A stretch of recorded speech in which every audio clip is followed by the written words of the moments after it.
They say true love is rare. I thought I found it. But nothing could have prepared me for the day I discovered that the man I loved, the father of my child, my best friend, my everything, was my brother. My name is Sarah. I'm 25 years old, and the man I loved, the man I had a child with, the man I almost married, was my brother. But before you judge, please, hear my story. I grew up in a broken house in a small town in Nigeria. We were poor. Not the kind of poor where you skip a meal. I mean the kind where you choose between eating or sleeping, because doing both felt like a luxury. My father was a mechanic. My mother sold vegetables at a roadside stall. We lived in a one-room, zinc-roofed house with no light, no running water. But we had something. Once. A family. Until my older brother, Michael, vanished. I was only 6 when it happened. Michael was 14, strong-headed, and always trying to be the man of the house. He'd skip meals for me. Wash my clothes when Mama was too tired. I adored him. He was my hero. Then one day, the police came. They said a group of boys had broken into a store in town. Michael's name was mentioned. I don't know whether he was truly involved or just in the wrong place, but they dragged him out like a dog. And my father, my own father, said, "I didn't raise a thief. Do what you want with him." Michael looked at him, the man he called Papa, with tears in his eyes. They handcuffed him. He didn't scream. He didn't beg. He just looked back at me and said, "Take care of Mama, and don't forget me." That was the last time I saw him. After that day, no one mentioned Michael again. No photographs, no stories. It was like he died. But I never forgot him. Years later, things got a little better. I got a scholarship to study sociology at the University of Lagos. My parents were proud. For the first time, they believed one of their children might escape the curse of poverty. That's where I met him. Michael.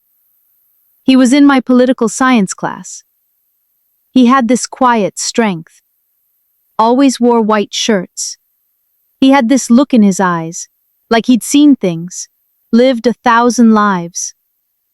I didn't notice him until the second semester, when I was struggling with a group project and the other students bailed. He walked over and said, "Do you need help?"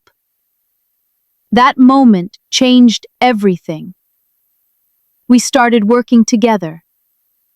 I was shy at first, but he made me laugh. He was brilliant and kind. After a few weeks, we became inseparable. Study sessions turned into long walks. He'd buy me suya and malt when I couldn't afford food. I told him stories about my childhood. He never talked much about his. He only once said, home wasn't really a home. I left early. Started over. I never pushed. I thought he had his reasons. One semester, I was about to drop out. My mom fell ill, and all the money we had went to hospital bills. I was heartbroken. Then one day, I got an alert. My tuition had been paid. When I confronted him, he just smiled and said, "You can't quit.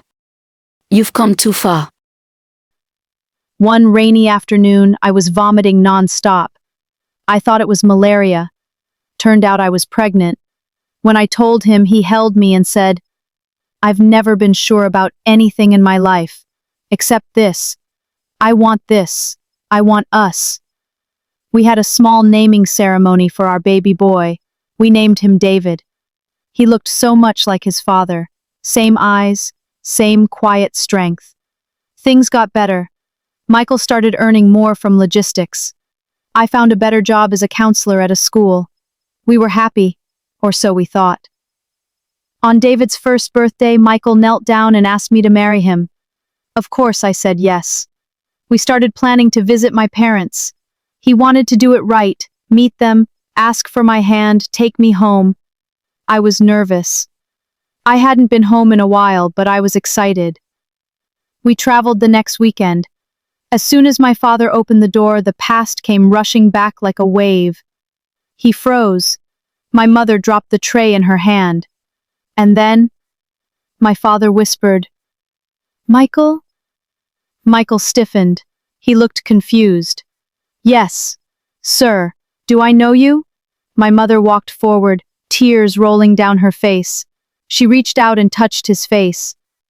"You look so much like my son." That's when it hit me. Wait, what are you saying?" My father looked at me and said words I never imagined hearing. "That's your brother, Sarah." Time stopped. I laughed. I told them to stop joking, but my mother collapsed to her knees. Michael stood silently. He opened his mouth and closed it again. My father brought out an old picture frame from a cupboard. It was dusty, cracked. And there he was, a younger version of the man I had fallen in love with. Michael, my brother. My hands shook. I couldn't breathe. I ran to the toilet and vomited. When I came out, Michael was sitting outside on a stool, staring into space. He whispered, "I should have known. All those years, all that silence, all that shame." I sat beside him. "I didn't know, Sarah. I swear to God." The next day, my childhood best friend Tenny, who had moved to Abuja, called me. I told her everything. She was shocked, but said something I'll never forget. "Sarah, what happened to you both is tragic, but it's not your fault. You were robbed of truth, and truth is what protects love from becoming pain." The following days were full of whispers, shame, confusion, but we had to face the truth. We were siblings, we had a child, and we loved each other. How do you undo that? Michael and I chose to go back to Lagos. We didn't tell anyone else. We're raising our son with love and honesty. We chose not to marry. We couldn't. But we chose to heal. Michael made peace with my father. Months later, he said something I'll never forget. "You gave up on me too early, but I won't give up on what we've built, even if it's built on pain."